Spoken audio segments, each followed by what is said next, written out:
Torre Eiffel.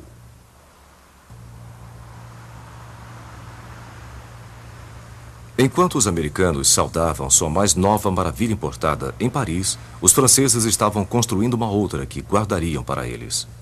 O mesmo engenheiro que havia construído a estrutura para a Estátua da Liberdade recebeu a missão de sua vida. Gustave Eiffel, construtor de pontes e engenheiro estrutural, foi incumbido de construir um monumento para o centenário da Revolução Francesa. Eiffel conhecia tanto história quanto metalurgia. Ferro fundido o permitiria construir uma monumental estrutura com um impacto tão grandioso quanto o da Revolução. Ele planejou uma torre com uma altura estonteante, quase 350 metros de ferro trabalhado, e que permaneceria como a mais alta estrutura do mundo por 40 anos.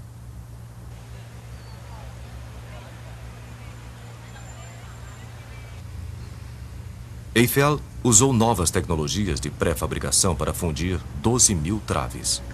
Elas eram manufaturadas fora do local e montadas na margem esquerda do Sena, onde ficaria localizado o monumento.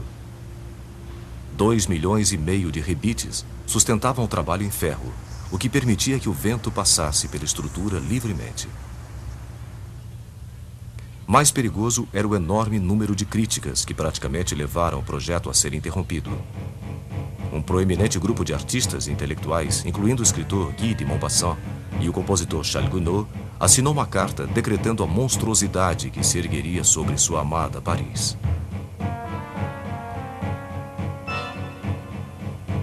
A inútil e monstruosa Torre Eiffel é como uma gigantesca chaminé preta de uma fábrica.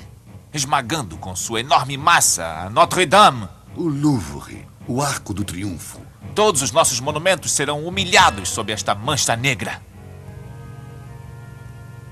Determinado, Eiffel continuou.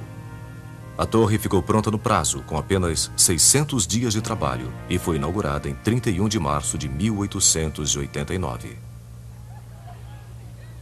Mais de 2 milhões de parisienses curiosos passaram pela torre neste primeiro ano, rabiscando seus nomes nas vigas e comprando souvenirs.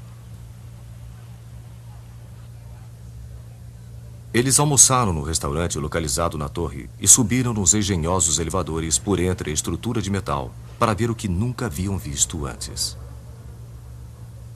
Um visitante era Edmond de Goncourt. Subindo no elevador, eu tive a sensação, lá no fundo do meu estômago, de que estava em um navio no mar, mas sem vertigem.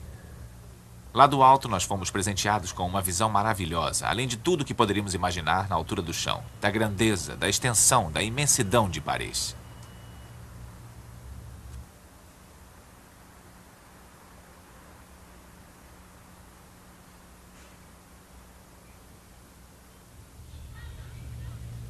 A torre mudou a maneira como os parisienses viam o mundo à sua volta. Paris não era mais simplesmente uma cidade de ruas e bulevares, mas tinha agora uma estonteante vista nova, do céu e do horizonte, tons de cores e luzes. E os artistas de Paris viram a sua antiga vista com novos olhos. Os pintores da cidade, já responsáveis por revolucionar o mundo da arte, tinham agora um monumento digno de sua moderna visão da cidade. De uma certa maneira, Eiffel criou em ferro o que artistas estavam criando em óleo. Georges Seurat usou os mais básicos elementos da pintura, luz e cor, e aplicando-os corretamente, produziu uma impressão maravilhosa de leveza, uma beleza atemporal. Mas da mesma forma, Eiffel esculpiu com alguns componentes essenciais da arquitetura. Vigas e traves foram empregadas para formar uma estrutura que, vista de longe, parece, de alguma maneira, ser leve como o ar, uma silhueta eterna, sem fim. Mais tarde, uma camada de tinta laranja foi adicionada gradualmente, clareando para um amarelo pálido, para intensificar a impressão de que a torre está flutuando no céu. Mas mesmo depois de terminada, a torre sofreu algumas críticas. Maupassant manteve sua posição crítica. Na verdade, ele disse ter gostado de jantar na torre, porque era o único lugar em Paris onde ele não tinha de olhar para ela.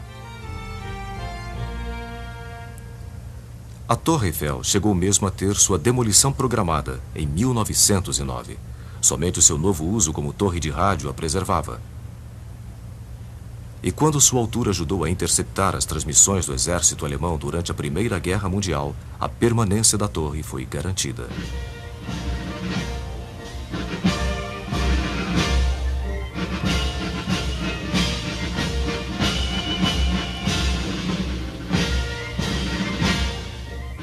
Ironicamente, o que uma vez havia sido um símbolo da revolução, do progresso e da produção em massa, hoje parece ser um tanto quanto antiquado. Um pouco da elegância do velho mundo numa metrópole frenética.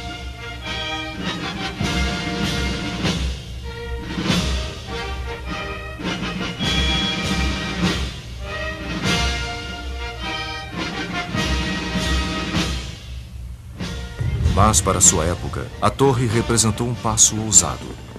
Ela representou as boas-vindas à era moderna. Misturou beleza com tecnologia, garantindo que os dois poderiam coexistir. Esta ambição, por si só, já faz da Tour Eiffel a Torre Eiffel, a mais otimista das maravilhas jamais construídas.